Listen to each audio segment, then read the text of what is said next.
Hey everyone, welcome to this week's edition of Title Scoop. So this week we're going to talk about joint tenancies. I'm going to do at least a couple weeks on joint tenancies, and we may go into some of the other tenancies depending on how much information I can pull together. So joint tenancies, what is it, right? Well, it's when two or more people hold title jointly and as one estate and equally as if there were one person. So we hold it together essentially like one person. It's created by a single transfer, and it's usually created where the document states what that interest is.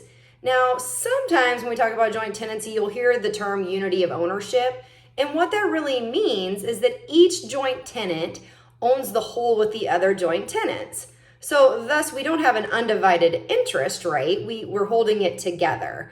The only way you can get that undivided interest is if somehow that joint tenancy is severed, and then you become tenants in common, in which you will now have that undivided interest, right? So if I hold property with my brother as joint tenants with right of survivorship, and for whatever reason we sever it, there's a variety of ways, we're not going to talk about those now, we will now become tenants in common, and each of us will own a 1/2 undivided interest in the property. Now, joint tenancy also has a right of survivorship. And what that means is if one joint tenant dies, that interest passes at death to the other joint tenants or the remaining tenant if there's only two of you. Now, what's that mean? Let's talk about an example. Superman, Batman, and Wonder Woman own a property as joint tenants with the right of survivorship. Batman dies. His interest immediately goes to Superman and Wonder Woman, all right? The other way to look at it is if you have three people, joint tenants right of survivorship, one passes away, it now is owned by two. You just subtract one whenever someone passes away to get who owns the property on joint tenants with right of survivorship. Now, any property that is held in joint tenancy transfers at death. So what that means is a will has no effect. Okay, an example again, my brother and I own as joint tenants with right of survivorship. He has a will that states all of his property goes to his wife upon his death. He passes away. What does that mean? I get the property. His wife doesn't get the property because we held it as joint tenants with a right of survivorship.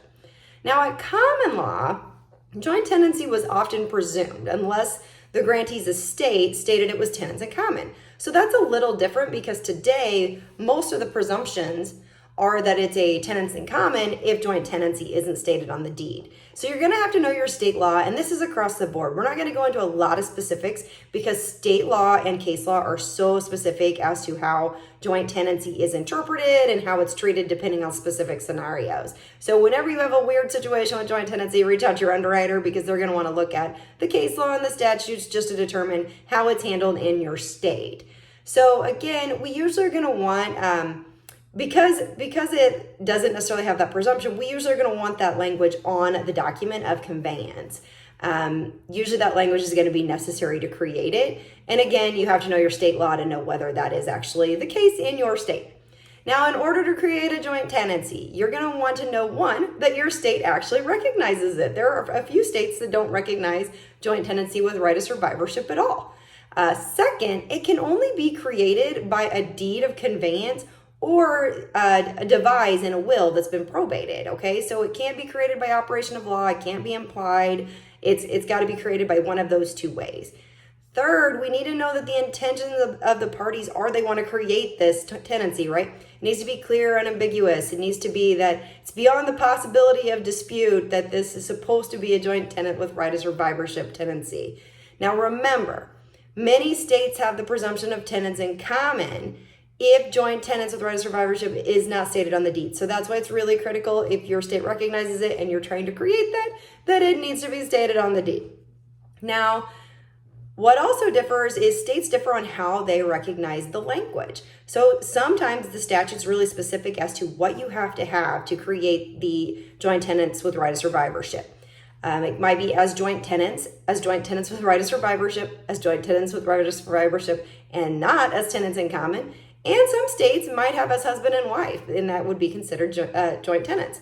So the last thing we're going to talk about today is that some states have abolished the right of survivorship as a distinguishing characteristic of joint tenancy. What does that mean? That means that if you're in one of those states and it recognizes joint tenancy, if you want to create that right of survivorship, you have to explicitly put it on the document.